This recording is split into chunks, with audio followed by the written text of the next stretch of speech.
What's up, guys? Welcome into the parlay. Tilo here, Kendall Gill, 15-year NBA veteran in the house. And we are it's a different version, man. We are at the post-fight reaction, and we're doing it live here on YouTube, on our YouTube channel. And, of course, we are still sponsored by Coda 6040. That don't change a thing. Yeah, there you go. Just letting y'all know. Well, welcome to everyone who's joining us live right now. We want to thank everyone who participated in our pre-fight show. Obviously, we're now here in the post-fight show. And KG, we just saw an awesome boxing match full of everything boxing is made of: drama, tension, rivals, beef. It was just a perfect combination of it. And these two handled it well. Unanimous decision, though, goes to David Benavidez, who had that typical, moving forward. We were wondering if Caleb could hold off. He didn't, and Benavidez wins. Yeah, I mean, Caleb Plant had control of the fight. I felt in the first 6 rounds, Benavidez, I mean, he boxed his ears off, basically, for the first 5 or 6 rounds. However, David Benavidez eventually caught up with him, figured him out, started walking him down. And then after that, Caleb Plant was really relegated to holding a lot. And he actually, in my opinion, he actually took more punishment holding in the clinch because David Benavidez was punishing him in the clinch, specifically with overhand rights to the back of his ear. We saw the back of his head swell up, but then that's when he started taking the punishment. And if you notice, I believe it was the 6th round when in the middle of the round, Benavidez's dad, who's his lead trainer, said, you got to start using your jab. When he started using his jab to slow Caleb Plant down, that's when the fight totally changed after that round. And that's what allowed Benavidez to really catch up with Caleb Plant. Caleb Plant was very confident. Like, he came into the fight, came in there. And, sometimes as boxing fans, you look at a fighter and sometimes if the numbers are on the other guy, you usually are humbled out. But Caleb, and not that no fighter has done this, but Caleb was so confident during the buildup. He got even more confident during the week press conference. Weigh-in today, what did he do in round 6? He pointed to somebody in the crowd. Well, yeah, because Benavidez missed, and he pulled a Floyd Mayweather. He looked over there, but he had reason to be confident. He was in great shape. He had to be in great shape in order to survive all the punishment that he took. But I thought he made a great account of himself. He put his punches together. He jabbed to the body. But here's the thing about Caleb Plant. He did not have enough power to gain the respect of Benavidez, because once Benavidez figured him out, figured his movement out, learned how to cut off the ring, Caleb Plant hit him with some pretty good shots, but it wasn't enough for Benavidez to respect him. And that's why Benavidez kept coming forward. Now, if he should fight Canelo, power punches out a little bit different. Okay. I think that he totally slows Benavidez down, and it's a totally different fight.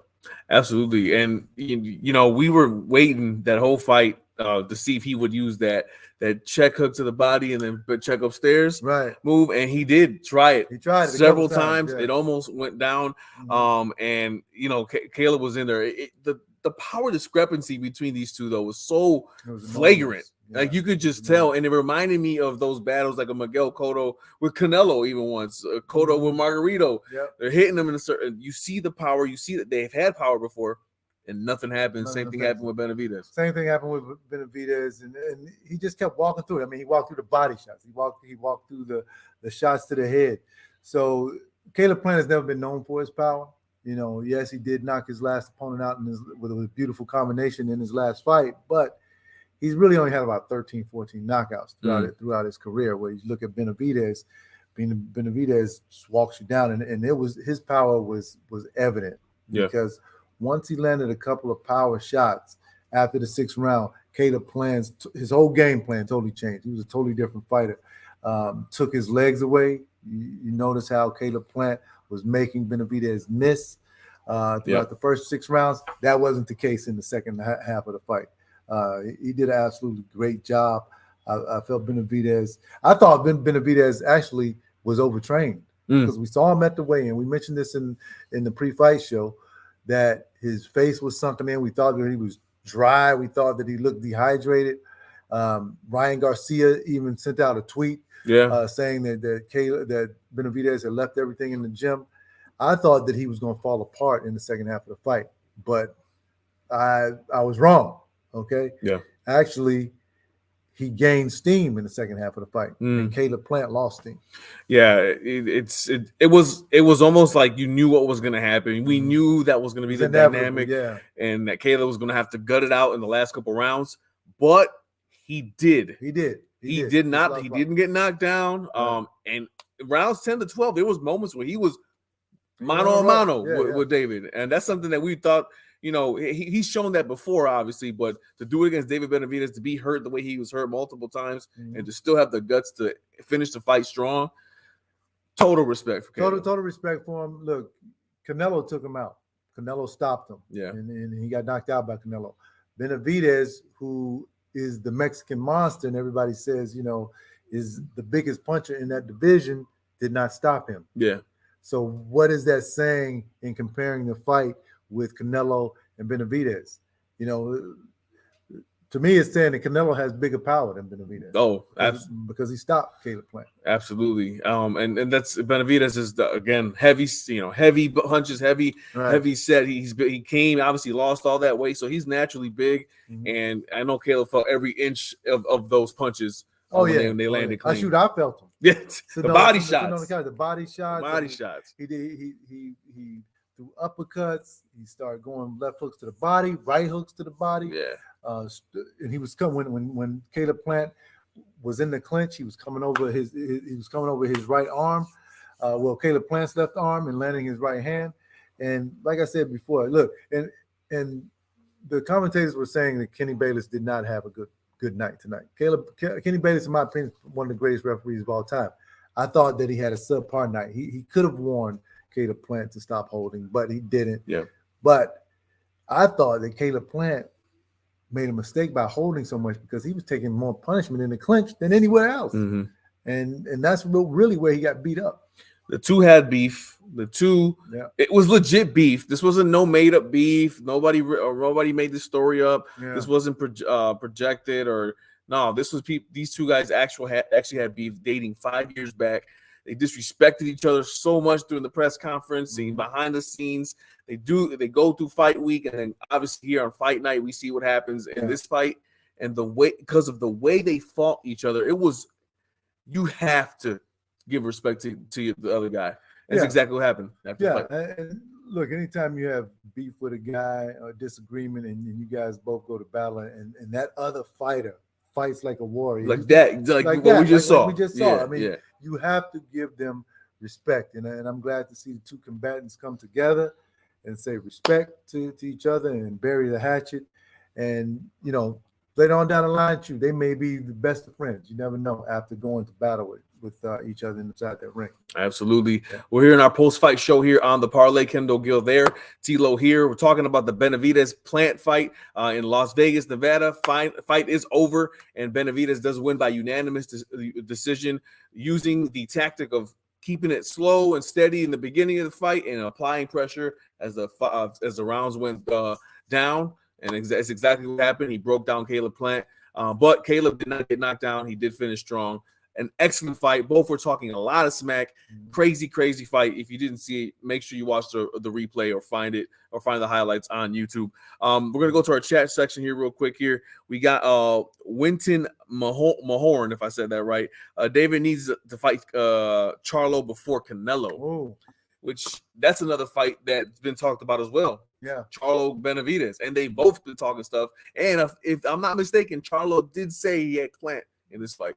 Yeah, and look, Charlo is a big puncher, though. I don't think Benavidez can walk through Charlo like he did against Plant. Yeah, you know, because now you stepping up, you fighting a big man with a big punch that can box. It'll still be a great fight, but that's a whole different ball game. It is, and Charlo does have Caleb Plant's style slightly. He does. I mean, he has a counter punching stance, and he moves around the ring. Maybe not as much as Caleb, but you know, it would still be an interesting fight for sure. Yeah, it will be. And I hope we get it. I hope we get it. I hope we do too. If he can't get Canelo, there's Charlo. Hopefully, they can work a deal out. Some fights at 168. There's more on the chat here by Big P. After watching Benavidez would lose against Canelo next, wide punches would be easy to counter for Canelo. Plant is a dog, though. Yeah, I mean, I agree with him. But when you're facing Canelo, that's a whole different ball game. Yeah. You're talking about one of the greatest fighters of all time. Crazy. Yeah, Crazy. And a guy that has knocked out people up at 175 pounds. You know, and then you're gonna fight him at 168. Yeah, he lost to Bivol, but he knocked out Kovalev.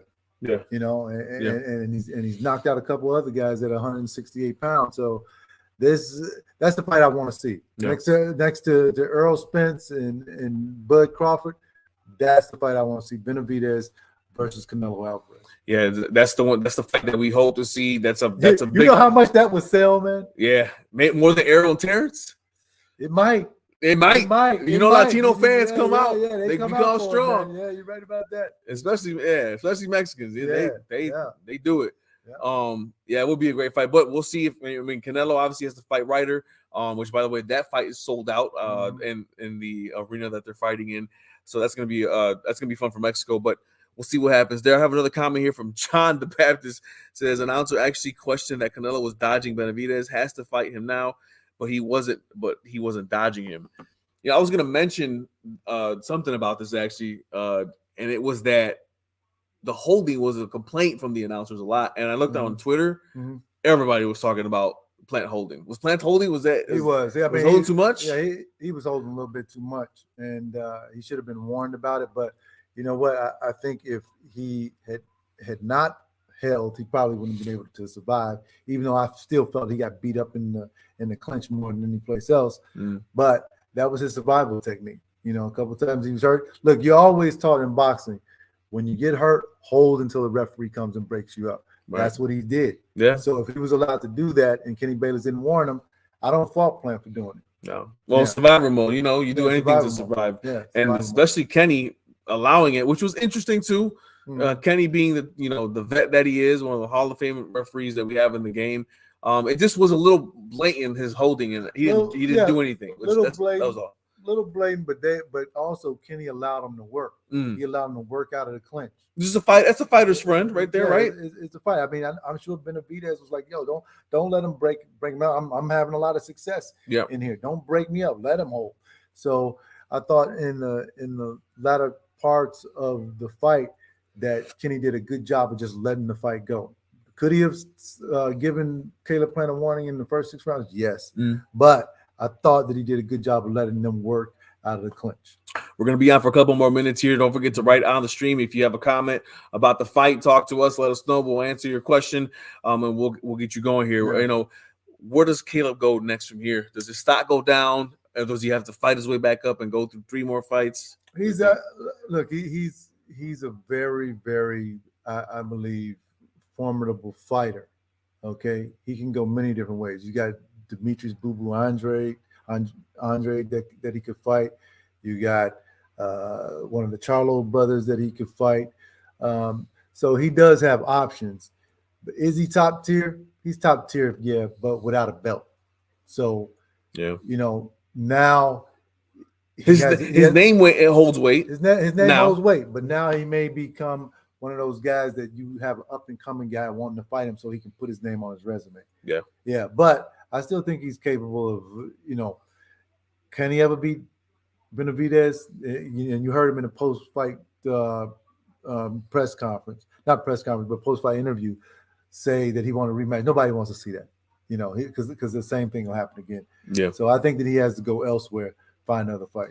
Yeah, it's 168 has been a interesting division with the birth of Canelo and then Benavidez and then Plant, all these guys. So a very talented division in a sport where divisions are getting, spotlighted all over the place now. Yeah. They have great fighters as well. A couple people, you know, we saw at the fight, Gervonta Davis was there, Floyd was there. Yeah, it's big fight. Who was Rolly was there as well. Wilder Deontay Wilder, that's right. Yeah, so they have big names at this point. Big, and I would ask, now that I see a lot of Al Heyman's making fights. Oh yeah, but we wanted to make the fight. No, for sure. But he's having some success in this go round with some other promoters as well. Like, are they doing something different, do you feel, or is it just a combination of the fighters are coming to their prime, to their own at the same time? I think it's a combination of the fighters coming into their prime, the need for the fight for the fans, because the fans have been demanding these fights. We're getting Ryan Garcia and Gervonta Tank Davis, which is a huge fight. Hopefully, and I heard this just last week, that Bud Crawford and Errol Spence possibly will be fighting in June. So, I think that there's an expiration date on fights, and that Al Heyman knows that. Yeah. We don't want to go 5 years down the line where we have to wait and see Pacquiao, Mayweather, and Spence and Crawford. Okay, we got to have that fight right now. So I think that they're trying to just make it happen. Yeah, and the one fight we do have, which was great, obviously, and Gervonta, and that fight needs no selling. If you saw both, sold out in 5 minutes. Yeah, the live date did. Crazy. So yeah. But we have definitely some good fights coming up here for boxing in the next couple of weeks and months, and some coming out hopefully later on in the fall of 2023. Last thing we'll go through, and by the way, Big P, we did see your comments as question now for Plant. What does he do now? Which we talked about a bit earlier here in the post reaction. We are we're going to be going. By the way, we're broadcasting from Chicago, so we're going to be April 8th at the Rosemont event here. Ronnie Halamo is going to be fighting. So we're going to be definitely checking him out. But here the parlay is focused on boxing, Chicago boxing, but more boxing in general, because it's a sport that needs platforms to continue to push out what's going on in the sport, what's going on in the boxing community. We want to join that party. So if you are listening to us or watching us from a different state, you know what's going on. We're here talking boxing all the time, and we love the sport dearly. So with that said, Benavidez, once again, unanimous decision over Caleb Plant. A great fight, a fight that had everything that we mentioned earlier that could consist of just perfect, almost script writing. It was like almost Creed 4 in the ring today, and it was an amazing fight. And we'll see what happens with Caleb Plant and Benavidez. Hopefully he gets that fight that he's clamored for in the post-fight interview with Canelo. That will be the biggest fight. It will. It'll be nasty. Yeah, we'll see. Don't forget, we're sponsored by Coda. Oh, you have something else? Oh, no, I don't have anything else. You sure? That's it, man. You covered it. Can you get the Bulls win next Yeah, we get the Bulls win tomorrow. Let's go. So, let's go Bulls. Holding that 10th spot? Yeah, that's right. Hopefully we can move up to 8. What do you think? I'm hopefully. Okay. We'll talk off the air about that. So the parlay sponsored by 6040 Coda Gear here on the parlay. Don't forget to watch us on YouTube. Check us out. All of our platforms: Instagram, Twitter, Facebook. We have it all. It's in the description box. We want to hear from you guys, and follow us with that notification bell. It's the parlay. I'm Tilo. That's KG. We out.